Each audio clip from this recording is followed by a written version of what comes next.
আমি অনেক আগেই বলেছিলাম, বছর 2-3 আগেই বলেছিলাম যে মোহাম্মদ সেলিম সিপিএম পার্টিটাকে নষ্ট করবে। ওদের এই রাজ্য সম্পাদন কি করেছে না, ওর মতো একটা উন্নাসিক অহংকারী মানুষ আমি জীবন দেখিনি। সিপিএম আমি অনেককে দেখেছি, কিন্তু ও ভীষণ উন্নাসিক অহংকারী, এত বাজে কথা বলা, আর হচ্ছে ওই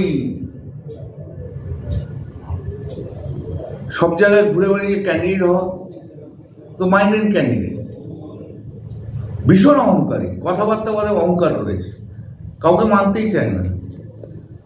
ও ইয়াং কয়েকজনকে ধরে একটু থাকতে চেয়েছিল, এখন তারাই ভেঙে ভেঙে যাচ্ছে।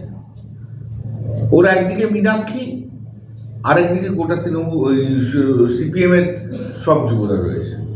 তো মীনাক্ষীকে এত প্রায়োরিটি দিতে যে ও সব কিছু হারিয়ে ফেলেছে। প্রতিকূলের কথা সেলিমকে জিজ্ঞাসা করা হলে উনি কলার খোসা দেখাচ্ছেন, তাহলে কি কলার খোসার মধ্যেই ফেলে দেওয়া হলো? সেটা এখন সেলিম কি বুঝবে, সেলিমের ব্যাপার। কিন্তু আমি মনে করি সেলিমের মতো উন্নাসিক দাম্ভিক লোক যতদিন সিপিএম এ এরকম একটা জায়গায় থাকবে, সিপিএম এর আরো অনেক বেশি অবক্ষয় আছে।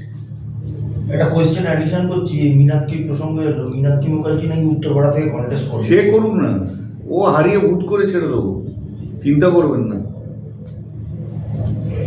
ওদের তো এটাই তো যেটা হয়েছে, সেলিমের কাছে প্রায়োরিটির লেভেলটা হচ্ছে মীনাক্ষী মুখার্জি, আর কেউ না। যার জন্য সিপিএম এর অনেক তরুণ নেতা নেত্রীরা তারা ঘাড় ঘুরিয়ে নিচ্ছে, কেউ প্রকাশ্যে বলছে, কেউ প্রকাশ্যে বলছে না। আমিও তো কিছু খবর রাখি। ইয়াং ছেলেমেয়েদেরকে নিয়ে চলতে গেলে সবাইকে নিয়ে চলতে হয়, মানে পার্টিটা করতে গেলে সবাইকে নিয়ে চলতে হয়।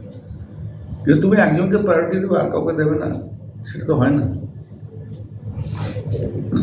বিজেপি 1 বা 2 তারিখ থেকে যাত্রা শুরু করেছে, পরিবর্তন যাত্রা 9 জায়গা থেকে হয়েছে, তাতে জেপি নাড্ডা থেকে অমিত শাহ সবাই আসছে এবং রাষ্ট্রের প্রধানমন্ত্রীও আসে, কি বলবেন?